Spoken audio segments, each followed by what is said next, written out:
On the evening of June 17th, 2009, a woman walked through the corridors of the Hospital General de México carrying a large shopping bag.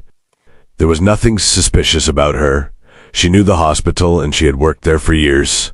And as she walked towards the exit, she passed through one of Mexico City's largest medical institutions without causing enough alarm. But hidden inside the bag was something nobody should ever have been able to carry out of that hospital. A newborn baby. She was barely 1 day old, and the woman carrying her was not her mother. Her name was Eleonor Alejandra Marín Mendoza. This wasn't an impulsive crime committed in a moment of panic, because for months before she had walked through those doors, Eleonor had been telling her husband, her relatives, and seemingly everyone around her that she was pregnant. She gained around 25 kilograms, and her family expected a baby. They even knew when that baby was supposedly going to arrive, June 17th. But there was only one problem. Eleanor wasn't pregnant. And eventually, the lie she had constructed became impossible to maintain without producing the one thing everybody was waiting to see, a child. This is the extraordinary story, fake pregnancy, stolen newborn, two completely different versions of what actually happened inside that hospital. Welcome to Closing Crimes. Now, long before Eleanor became the woman captured on hospital CCTV carrying a newborn baby away in a bag, her story was dominated by something considerably more painful, who desperately wanted to become a mother. Eleanor had married Arturo Calderón Gamiño when she was young, around 17, and the couple wanted children. But pregnancy repeatedly ended in loss. According to accounts explored in the years since the crime, Eleanor suffered multiple miscarriages and eventually underwent fertility treatment. Then came another pregnancy and another miscarriage, except this time Eleanor made a decision that would eventually have extraordinary consequences. She didn't tell anyone that she'd miscarried. Instead, the pregnancy continued to everyone around her. The documentary filmmaker Mayra Navarro Vega, who would later spend years examining the case, described Eleanor as not simply pretending through words. She began living the pregnancy. Her body changed. She gained significant weight. Contemporary Mexican reporting put it at around 25 kilograms. There was a baby shower. Her family prepared for this arrival, and her husband apparently believed he was about to become a father. The longer it continued, harder the lie became to escape. Unfortunately for her, a fake pregnancy has a deadline. Eventually, people stop asking when the baby is coming and start expecting to meet it. For Eleanor, that date was June 17th, 2009, and as June approached, she needed an answer. This is where the case becomes complicated, because Eleanor has maintained that she did not simply enter the hospital and randomly choose a baby. According to the story she gave journalists immediately after her release, months earlier she had met a pregnant woman at the hospital. That woman was Mayra Navarro Vega. Eleanor claimed Mayra told her she was considering ending the pregnancy and might instead be willing to give the child away. Eleanor said she asked Mayra to consider giving the baby to her. If true, that would mean the two women knew each other before the birth, and that some form of informal agreement had been discussed. But Mayra and the baby's family denied that account. Temporarily reporting from 2009 records, then saying they did not know Eleanor and had never agreed to hand over their child. And years later, when filmmaker Alberti investigated the story, this contradiction became impossible to ignore. Alberti has said she initially listened to Eleanor's account and found her story compelling. Then she examined the court material, and she spoke to Mayra, and suddenly there was another version, a version in which there was no prearranged agreement and no promise of handing over another one's child. Just a young mother encountering a woman in a hospital who presented herself as somebody she could trust. Whatever Eleanor had told herself was going to happen by June 16th, the situation was about to become real, because Mayra gave birth to a baby girl. Her name was Katia Valentina.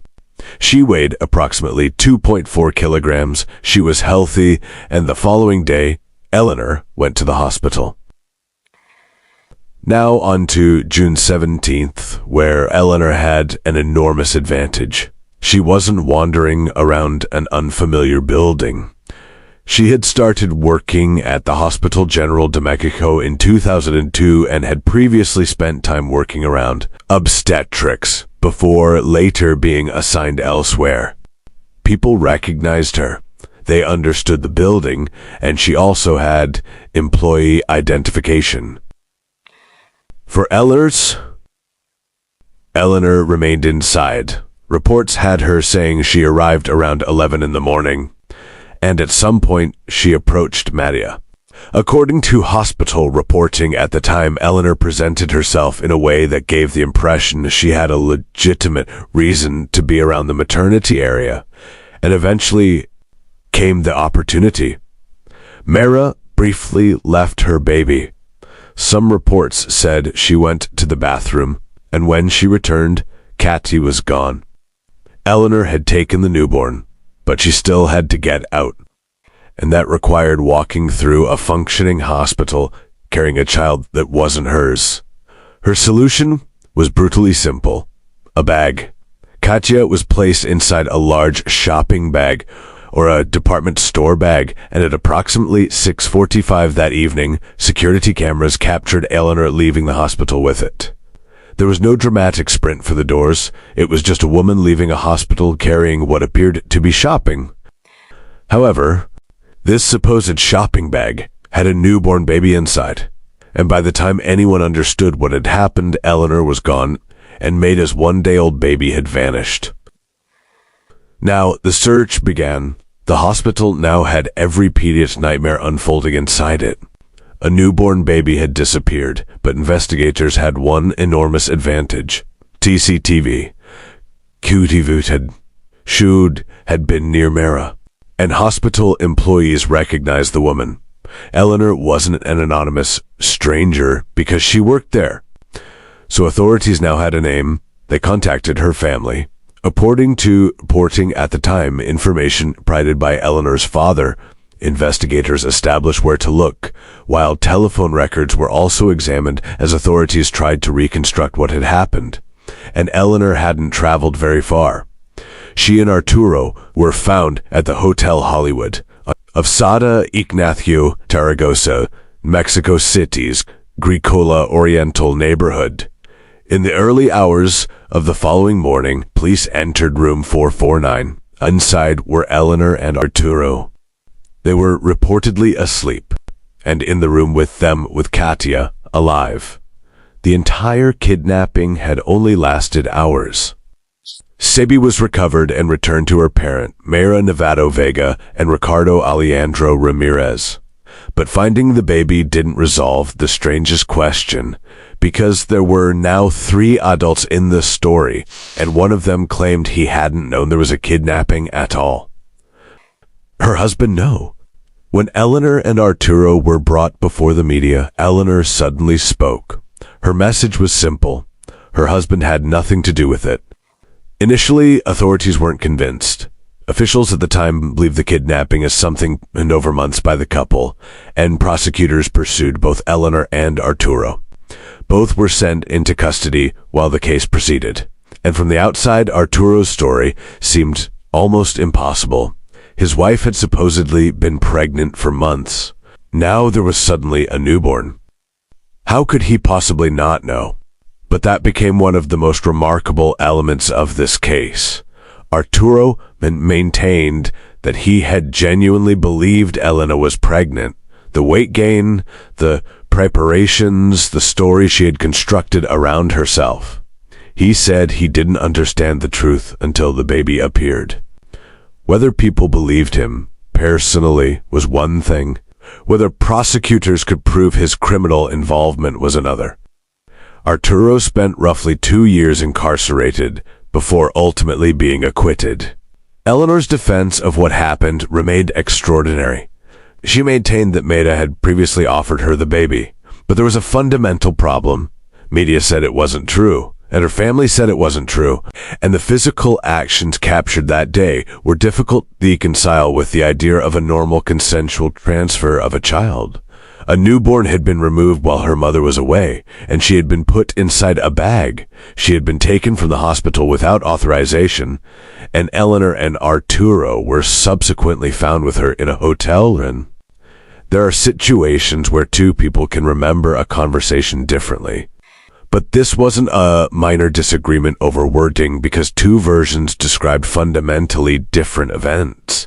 In Eleanor's version, there had been an earlier understanding.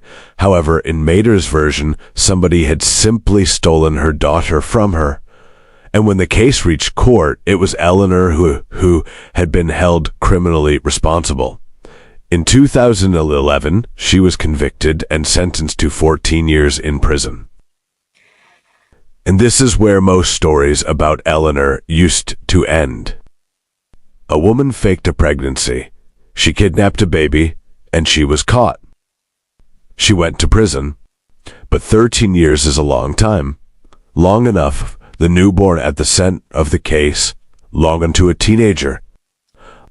Long enough for the public to largely forget the strange crime that had dominated Mexican headlines in June 2009. Eleanor eventually completed her sentence and was released in 2023. And then filmmaker Mayra Alberdi did something unusual. She gave the people involved the opportunity to tell their stories themselves. Not only Eleanor, not only Arturo, people involved in the case, and crucially Mayra, the mother whose daughter had been taken. That matters because there is a danger in telling the story entirely through Eleanor's experience. Her miscarriages were real. Her desire for motherhood may have been overwhelming. The social pressure surrounding motherhood is worth understanding, but understanding the circumstances that preceded a crime isn't the same excusing what happened. At the center of all Eleanor's explanations was another woman who had just given birth, walked away from her daughter for a moment, and returned to discover her missing. Alberdi had said Mayra's trauma remained evident years later. Perhaps that is the detail, then story from becoming some strange tale about a lie that simply went too far. Because for Mayra, it wasn't a fascinating deception. It was the day somebody stole her newborn child. There is, thankfully, something unusual about the ending of this particular train story. The child survived. Achia was reunited with her parents within hours of being taken, and more than 16 years later, Alberdi was able to speak with her.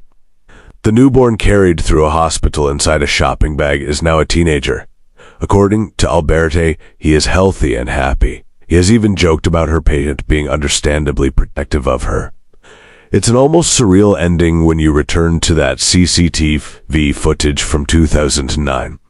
The baby inside that bag had no idea that an entire fabricated pregnancy had effectively been constructed around her before she had even been born. And she had no idea that another family was expecting her arrival. No idea that within hours of entering the world, she would become the center of a police search.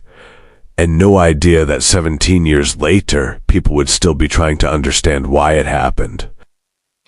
There was something uniquely disturbing about this case because the crime itself lasted less than a day. Katia disappeared. Police identified Eleanor. They found the hotel, and by the morning the baby was safe. But the crime only makes sense when you look at it. Months before, pregnancy ended. The announcement, the body changed, and a jury approached. And every day the Eleanor continued the deception reduced the number of ways she could escape from it, until eventually June 17th arrived. The day everyone expected Eleanor to produce a baby, and somehow she did. Maybe that is the most frightening part of this story. Not merely that Eleanor lied, but how far reality had to lie alive. And even today, one fundamental disagreement remains. Eleanor says there had been an understanding with Mayra before Patina was born. Mina says there wasn't. Court hearing where Eleanor died. It could punish her for taking the child, but it couldn't make those two versions of the month leading up to June 17th become the same story. What we do know is much Atea, when Nina belonged with her parent. Eleanor had no legal right to remove her from that hospital, and after 13 years in prison, Eleanor eventually regained something she had taken from another person for those terrifying few hours in 2009, her freedom. Kathy's story, thankfully, didn't end inside room 449 of the Hotel Hollywood.